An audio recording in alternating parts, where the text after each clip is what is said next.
Winnie-the-Pooh by A. Milne. Chapter 10, in which Christopher Robin gives Pooh a party, and we say goodbye. One day, when the sun had come back over the forest, bringing with it the scent of May, and all the streams of the forest were trickling happily to find themselves their own pretty shape again, and the little pools lay dreaming of the life they had seen and the big things they had done, and the warmth and quiet of the forest, the cuckoo was trying over his voice carefully, and listened to see if he liked it.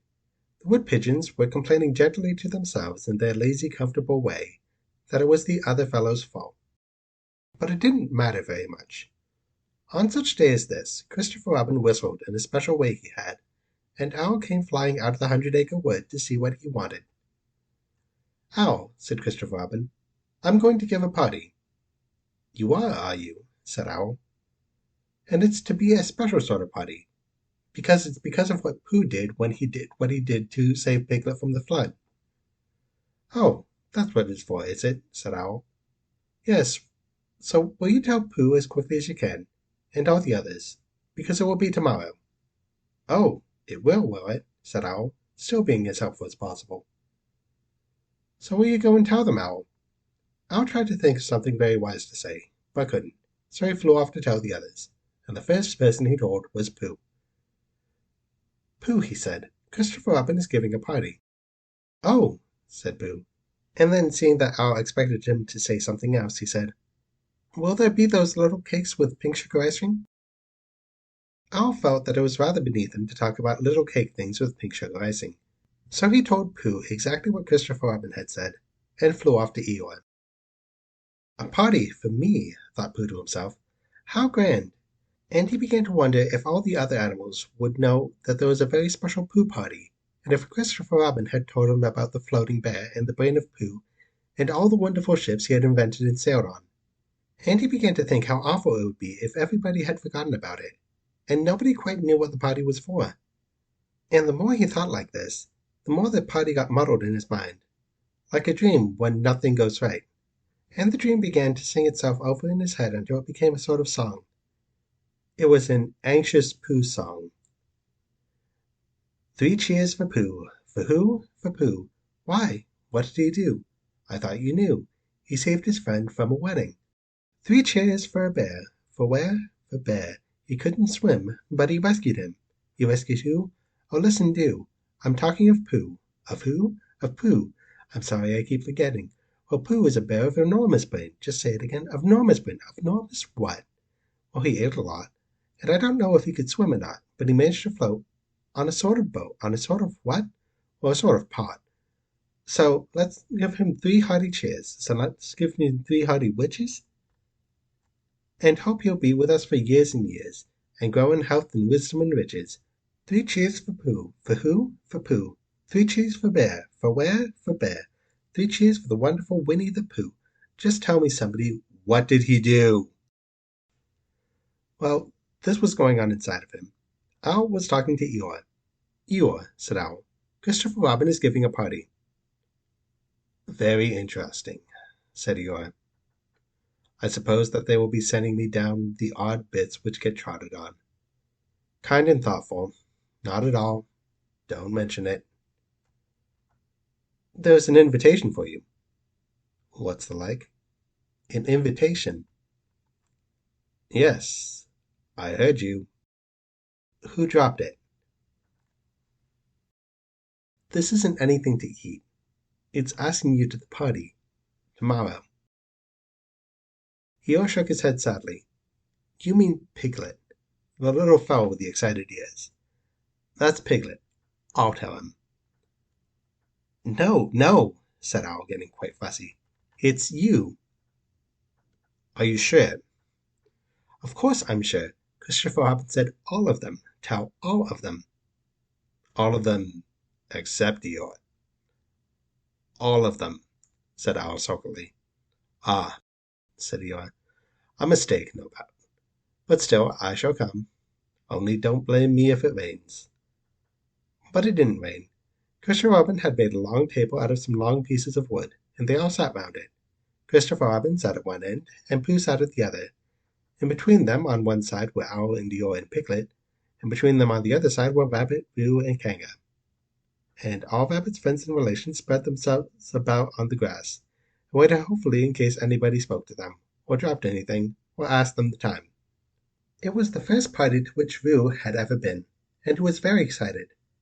As soon as ever they had sat down, he began to talk. "Hello, Pooh," he squeaked. "Hello, Roo," said Pooh. Roo jumped up and down in his seat for a little while, and then began again. "Hello, Piglet," he squeaked. Piglet waved a paw at him, being too busy to say anything. "Hello, Eeyore," said Roo. Eeyore nodded gloomily at him. "It will rain soon. You see if it doesn't," he said.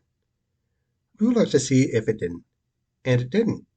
So he said, "Hello, Owl." And Owl said, "Hello, my little fellow," in a kindly way, and went on telling Christopher Robin about an accident which had nearly happened to a friend of his, whom Christopher Robin didn't know. And Kanga said to Roo, "Drink up your milk first, dear, and talk afterwards." So Roo, who was drinking his milk, tried to say he could do both at once, and had to be patted on the back and dried for quite a long time afterwards. When they all had nearly eaten enough, Christopher Robin banged on the table with a spoon, and everybody stopped talking and was very silent, except Roo, who was just finishing a loud attack of hiccups and trying to look as if it was one of Rabbit's relations. "This party," said Christopher Robin, "is a party because of what someone did, and we all know who it was, and it's his party, because of what he did. And I've got a present for him, and here it is." And then he felt about a little and whispered, "Where is it?" While he was looking, Eeyore coughed in an impressive way and began to speak. "Friends," he said, including oddments, "it is a great pleasure, or perhaps I better say it has been a pleasure so far, to see you at my party. What I did was nothing. Any of you, except Rabbit and Owl and Kanga, would have done the same. Oh, and Pooh.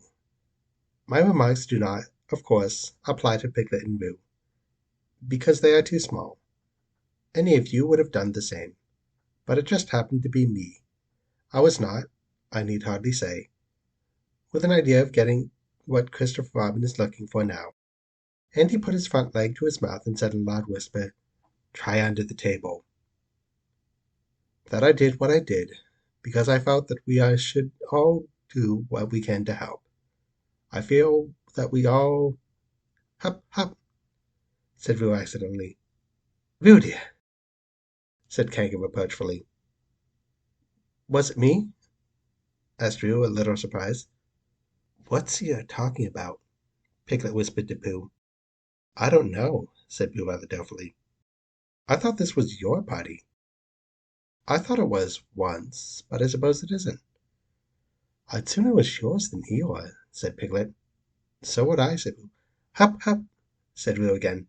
"As I was saying," said Eeyore loudly and sternly.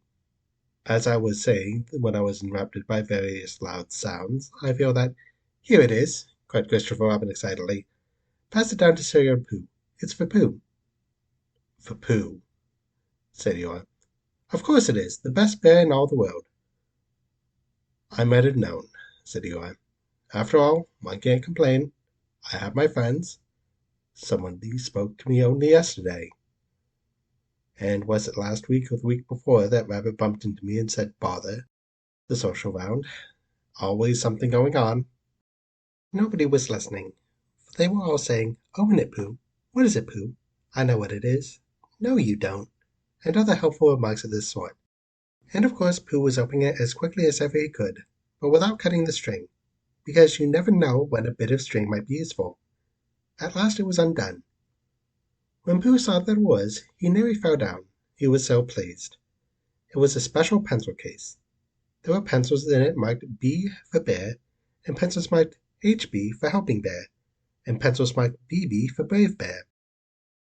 There was a knife for sharpening the pencils, and India rubber for rubbing out anything which you had spelt wrong, and a ruler for ruling lines for the words to walk on, and inches marked on the ruler in case you wanted to know how many inches anything was, and blue pencils and red pencils and green pencils for saying special things in blue and red and green.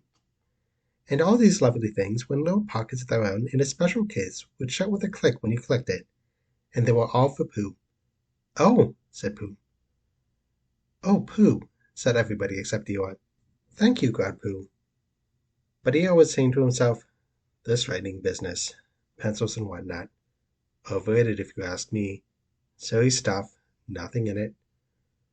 Later on, when they all had said goodbye and thank you to Christopher Robin, Pooh and Piglet walked home thoughtfully together in the golden evening, and for a long time they were silent. When you wake up in the morning, Pooh, said Piglet at last, what's the first thing you say to yourself? What's for breakfast? Said Pooh. What do you say, Piglet? I say, I wonder what's going to happen exciting today, said Piglet. Pooh nodded thoughtfully. It's the same thing, he said. And what did happen? Asked Christopher Robin. When? Next morning.